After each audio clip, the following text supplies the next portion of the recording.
Hey everybody, Jazzy here.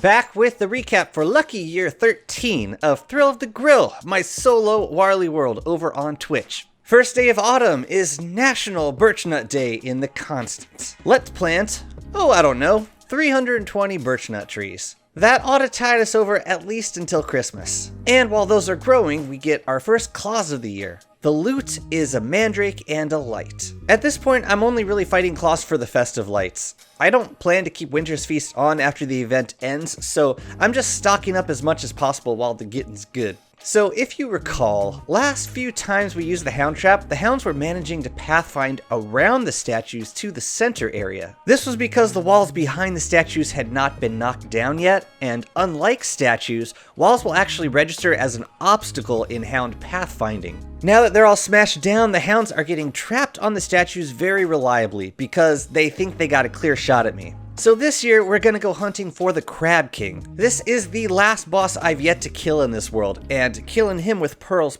socketed will give us the Celestial Tribute. How are we gonna find Crab King, you ask? With the Astral Detector, a structure that acts as a sort of homing beacon for celestial pieces. You get the blueprint for this by completing the Forgotten Knowledge puzzle in the archives. At first, the astral projector will point you towards the two pieces of the Celestial Sanctum, which can also be assembled on the Lunar Island. After those pieces are discovered, it will point to the inviting formations on the Lunar Island, which is useful if you haven't found the island yet. After those get mined out, then the detector will point towards the Celestial Tribute, held in the pincers of the Crab King. I still remember the days before Forgotten Knowledge. Blind sailing for entire seasons to find the Crab King. I made a video begging for a way to find him. Seriously, Clay, thank you for the astral detector. But first, we hunt for the Sanctum pieces. They both end up being in the same biome, which I'm told is typical. Cool, that's out of the way. Now with both of these pieces unearthed and the celestial altar already assembled,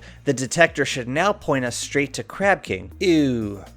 It looks like he's on the ass end other side of the mainland from the Lunar Island, which means we're going to be sailing quite a bit to get that tribute all the way home, but we'll worry about that later. Also, a viewer named Bad Karma showed me this little broken trick. Check it out. Because the astral detector only needs one moonrock and thulecite, hammering it at any durability will give you all the ingredients back. So as far as searching for celestial pieces, you only ever need to make one of these. Just hammer it at low durability and recraft. Okay, here's the plan.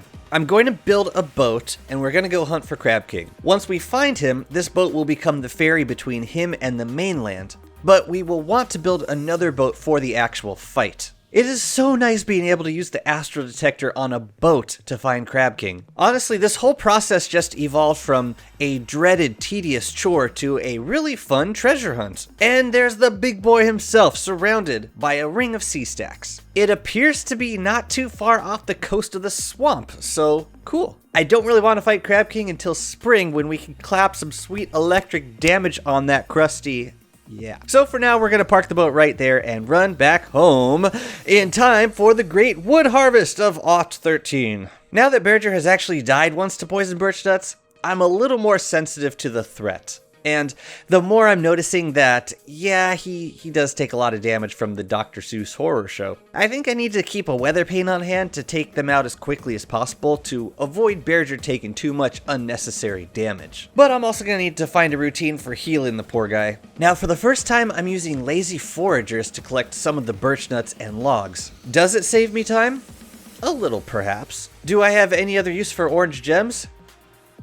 Not really. It seems like lazy foragers will pick around 4 items per second, which is something like twice the speed of character picking. So in large numbers, yeah, this will definitely save me some time. Each lazy forager has 225 uses, so that's almost a full minute of time saved. In larger picking jobs like this one, I could use like 4 foragers and save myself half a day of picking. So yeah, it's modest, but like I said, what the hell else are we gonna do with orange gems?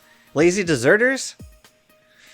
Sad sounds. I'm also getting around to another task that I've been putting off since year 1, and that is planting the beached bull kelp. I've had plenty of food farms up until now, so it was never a huge priority, but with the new farms, it will be nice to be able to make growth formula, so I'm happy to work on that now. I'm using a boat to tuck all of the bull kelp stalks into this little corner so that I can harvest them all at once without having to move up and down the coastline. Just make sure to do this slowly, and don't push them too far into land or they could actually glitch onto land and be stuck there. I remember on my last world, I had a few glitch onto my boat, which was actually kind of convenient for wort, but I wouldn't recommend trying it. Growth formula is one of those items that requires access to a few annoying resources, but once you get those, it's pretty cheap to keep making these, and they are very good for fertilizing certain crops, such as onions. Day 863, I'm harvesting a handful of antlers from the no-eyed deer. You get one of these herds every winter, so if you spot one, it's good to grab the antlers while they're around. In Winter's Feast, you are going to absolutely blow through your supply throughout the year if you're fighting Kloss every 20 days. Let day 865 be noted as Warley's first death of the run. It was actually more like 8 deaths. And yes, they were intentional. I wanted to decorate my hound trap with some skeletons. And look, we get so many life-giving amulets, I can't think of a nobler use for them than to sacrifice my body in the name of decor. I actually might put more of these up eventually, but I didn't want to subject my viewers to too much of that at a time. A few of you were checking up on me just to make sure everything was okay. Thank you. Towards the end of winter, I'm making all my preparations for the fight with Crab King. I'm gonna need a couple weather panes and dark swords, 4 ice staves, a driftwood ore, a beefalo hat for the freezing attack, and a compass. Yes, a compass. Don't worry, I'll explain. Last day of winter, I'm ferrying everything over to Crab King and mining out a few of the surrounding sea stacks. I'm going to use a simple boat with an anchor for the fight, but I'm going to keep the ferry boat close by so that the lightning conductor on board will protect my boat during the fight. Now here's why we want the compass. Crab King will spawn imposing claws that clamp onto your boat, and these claws appear in a hexagon configuration. Overtime's original strategy involved repositioning your boat after the claws first spawn, but recently, Rob Kozuki made a discovery that these claws always spawn in the same orientation. If you are on either the southwest or the northeast side of Crab King when the fight starts, your boat will already be in position to only have to deal with 2 claws. Lochnish made a very good guide that uses this strategy. I will link in the description. So I'm going to hold this compass and rotate the camera until I'm either facing northeast or southwest. And then I just move the boat right underneath Crab King. That's where we're going to make our stand. How old were you when you learned that the compass goes crazy during a full moon? I was today years old. Okay, fast forward through 6 days of doing some random winter crap that I'm sure was totally worth my time. But now, it's Crab King Spring. Catching him while he's wet and using the dank swords with spicy jelly for that sweet, sweet triple damage. I'm wearing a beefalo hat because his freeze attack is strong, and you can end up losing a lot of health just from the residual freezing. I'm socketing the pearl plus 8 purple gems. The purple gems increase the number of geysers summoned, but we're gonna be canceling that attack with ice staves, so it doesn't really matter how many get summoned. I'm making liberal applications of the weather pane when he starts to heal, but it can be really challenging preventing every single heal. It doesn't help that you're trying to get claws off your boat while he's feeding himself rocks. And every time I freeze him after a geyser attack, I need to make sure that the boat is fully healed. That can sneak up on you. With goat jelly, the fight won't last super long, but it's one of those fights that can end really fast if you make one little mistake. So I'm very glad to see this out of the way. We also get this cute little ornament that apparently you only get when using the pearl. Or maybe 3 iridescent gems? I don't know, but it's pretty. Anyways, now we can winch up the celestial tribute. And all that's left to do now is to bring it to the complete opposite side of the map. Shouldn't take too long, right? Problem is, I don't want to sail all the way over. It would take so many days of sailing to go all the way around the mainland with this boat. Besides, I want to keep it near the swamp for future Crab King ferry service. So here's what we're going to do. We're going to bring the tribute to the mainland, then carry it across to the other coastline where the sanctum pieces are sitting. We're gonna run home and teleport to the lunar island. We're gonna grab the boat over there and bring it to the mainland.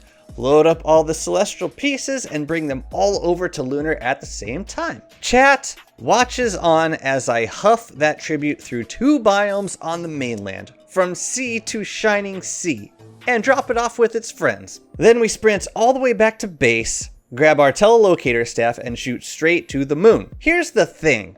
I didn't realize that the boat we had on Luna only had one mast and 0 lightning protection. Fortunately, I had a luxury fan on me that I had brought to Crab King fight for just in case I rode through a dwarf star while picking up the loot. So if lightning did strike while we sailed, I could blow the fan to put out fires. In retrospect, I probably should have just made the lightning conductor. Yeah, you can guess what happens next. The power of Zeus compels thee! Of course, lightning would strike as I'm trying to keep Wavy off my patched up boat. Crisis averted for now. Boat very slowly arrives at the mainland. We load up all 3 pieces, then very slowly sail back to Lunar Island. The triangle of fissures to which we need to deliver all these pieces is actually on the far side of the Lunar Island, so this will be another long odyssey. I should have just made a lightning conductor.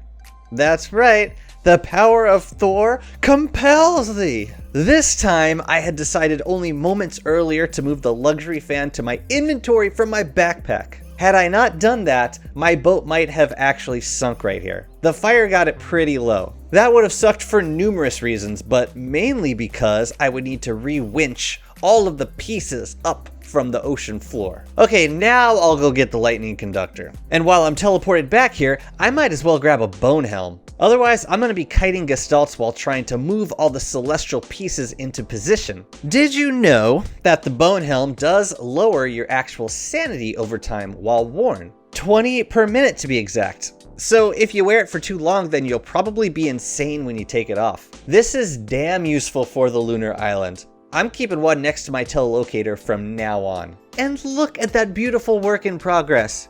The mysterious energy. What do you think it's gonna be? A boss? A crafting station? A way to spawn sea stacks or archive turf? Or craft glass lights? An easy source of butter? I don't know, I'm just spitballing. But regardless, I really like the progression of this particular quest. It combines elements of exploration, research, NPC interactions, all culminating in this big boss fight. It's a very fun quest, and part of me doesn't really care that at this point there's not much reason to have 3 different stations. I just really enjoyed the quest. It felt like measurable progress was made, and in an open world survival game, that can be a real godsend. Back on the mainland for clause number 2 of the year. The loot is again a light and mandrake. I'm gonna start feeding these to Cheesecake if we don't want to eventually need a dedicated mandrake chest. Yes, I know they stack up to 40. Day 893, I was chasing a ginger pig around and he decided to build his home inside the pig farm. This was actually really good placement, and while I'm definitely in need of holiday cheer for a couple more of the winter's feast dishes, I can't bring myself to evict this particular tenant. So he can live here from now on, it's fine. Did I say there was no point in making the mysterious energy? I lied, because once all of the celestial parts get found, the astral detector becomes a stationary structure that provides a very small radius of infinite light. Not nearly as powerful as mushroom lights, but definitely cheaper. So this does open up some building potential. They'd probably look amazing lining a pathway or creating a radius of lights around a larger build. And after what felt like an extremely long spring of sailing and questing, I'm actually relieved to finally arrive at summer. I'm not going to read the ruins this year, but I do have a caves project planned. But first, I want to kill Antlion and do some oasis fishing while Winter's Feast is still live. So I kill her day 898. Actually timed really well with her last summoning of glass castles, and I'm able to grab 11 with my fire staff before they despawn. These look great, and I'm looking forward to dragging them into some of the builds nearby. Spending a few days fishing. It's becoming just as useful getting fish out of here because I can cook it all into moquecas, but once Winter's Feast ends, I'm going to be eyeing some other methods for easily farming that ingredient. Day 900, it is down to the caves for the rest of the season. My task here is simple. I need to wall off the spelunky pods in the village biome and finally make this area safe to travel through, even during the nightmare phase. It's gonna save me a lot of time not having to worry about the cycle during ruins trips. I can hammer the pods, but they will just regenerate after I kill Fuel Weaver, so making walls is a much better long-term solution. Now there are 2 village biomes down here, and fortunately the larger one is not on the way to the ruins. Since I really have no need for any of the resources in that part of the caves, I'm going to wall off the entire biome, from void to shining void. That'll also deter me from accidentally traversing the wrong village on my way to the ruins. Now the other village biome is going to be interesting because the pods are pretty evenly spread out. I'm trying to make larger pens that cover multiple pods, but some of them are just too awkwardly placed and I just need to wall them off individually. Be sure to leave some space between the pods and the walls. That'll help to prevent monkeys from glitching through. Also, you see all of these walls that I built diagonally? Yeah, monkeys can actually squeeze through those, so I'm gonna need to double up on them later. I'd love to incorporate some of the thulecite walls into the wall, but they don't spawn on the wall grid. So it always creates this awkward gap, and monkeys can squeeze through practically any gap. So most of them are eventually gonna go away. I know that most of these pens are much larger than they need to be, but I'm thinking in terms of future building. And if I end up decorating the insides, then it will be nice to have a little more space to work with. I don't really mind the extra resource cost. I'm building walls during the calm phase, clearing out during the warning phase, then spending the nightmare phase mining more boulders in the ruins from years of Antlion cave-ins. I'm gonna have way more rocks than I'll actually need. I am still working on this project as autumn rolls around. Damn, that was quite a year. This is probably a really long recap, huh? Screw it. We got shit done this year. Proud of you, Warley. We've come a long way. Next year, we are going to bring some new furries home in the hopes that they might farm some butter for us. I would love to have butter in my life. But we are also going to set up one of the absolute nicest sources of fish in the game that's going to completely provide for our Mokeka needs. No, we are not switching to worts. Thank you so much for watching these recaps. I hope you learned something new from my experiences, and I definitely hope to catch you live next time over on Twitch. Take care.